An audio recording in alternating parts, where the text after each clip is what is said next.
Bitcoin was designed to be decentralized. No kings, no governments, no corporate control, just a peer-to-peer network governed by math. But in 2026, something very different exists beneath the surface. More than 2.75 million Bitcoin, over 13% of all the BTC that will ever exist, is now controlled by just 21 known entities. Not exchanges, not ETF custodians, not millions of users. 21 players. Some are governments, some are corporations, some are miners, some are shadow wallets that have not moved in over a decade. At the very top of this power structure sits a ghost, Satoshi Nakamoto. The creator of Bitcoin holds roughly 968,000 BTC, mined in the early days of the network when almost nobody else was paying attention. Those coins have never moved. Not in 2013, not in 2017, not in 2021, not even during the institutional surge of 2024 and 2025. At current prices, those wallets are worth nearly $100 billion, and their silence does something incredibly powerful. It permanently removes nearly 5% of all Bitcoin from circulation. That supply is gone.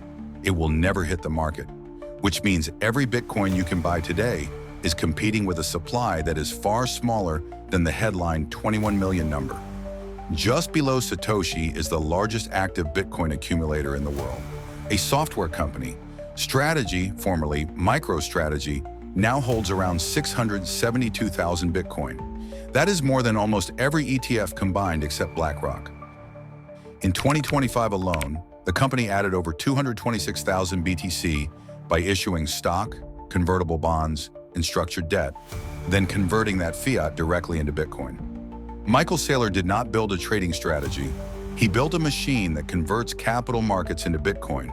Strategy does not care about short-term price swings. It cares about owning the hardest asset on Earth as fiat currencies continue to dilute. This makes Strategy one of the strongest hands in the entire crypto ecosystem. They do not sell dips, they use them. Then there is the United States government. It holds approximately 328,000 Bitcoin. None of it was bought, it was seized.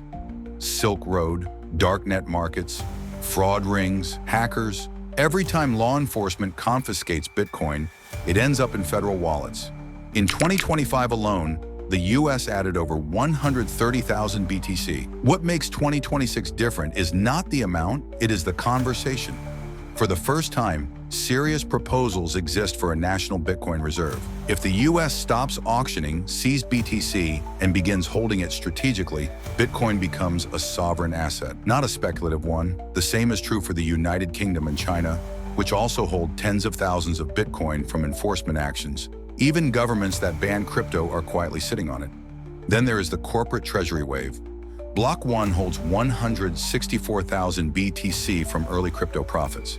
Tether holds close to 100,000 Bitcoin as part of its reserves backing USDT.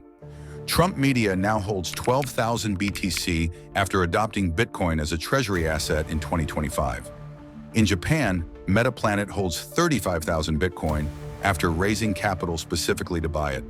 21 Capital entered the market in 2025 with 44,000 BTC almost overnight. These companies are not speculating.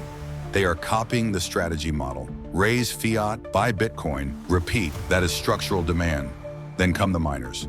Marathon holds 53,000 BTC. Riot holds 19,000. HUD 8 holds 14,000. Clean Spark holds 13,000. In the early days, miners sold everything to pay bills. Now they hoard. Because the best hedge for a Bitcoin miner is more Bitcoin. Mining companies have become digital commodity banks. And then there are the shadow holders. The Mt. Gox hacker still controls 80,000 Bitcoin. Those wallets have not moved. That supply is effectively dead. The Winklevoss twins hold 70,000 BTC from their 2013 purchase. Tim Draper holds 30,000 from the Silk Road auction. These early adopters are not trading, they already won. All of this leads to one simple truth. In 2025 alone, these top holders added nearly 500,000 Bitcoin, roughly $40 billion worth. At the same time, smaller whales distributed, retail sold, ETFs absorbed, institutions accumulated. This is not a top. This is consolidation into stronger hands. And when Bitcoin moves into wallets that do not sell, market structure changes. Crashes become ranges. Pullbacks become accumulation zones. Rallies last longer. This is why Bitcoin no longer behaves like it did in 2017 or 2021. Back then, retail panic defined cycles. Now institutional capital does. Bitcoin now has 3 layers of demand: retail speculation, ETF inflows, corporate and sovereign treasuries. When price falls, ETFs buy. When ETFs slow, corporations step in. When corporations pause, governments accumulate tharkia. And that is why Bitcoin is no longer in a boom and bust cycle. It is in a supply war. The biggest wallets are not waiting to sell. They are waiting to own more. And that is the real story of Bitcoin in 2026. Because the most important question in crypto is no longer what is the next coin. It is who controls the supply. And now you know. Subscribe to our Crypto Talk for more crypto alpha. See you in the next one.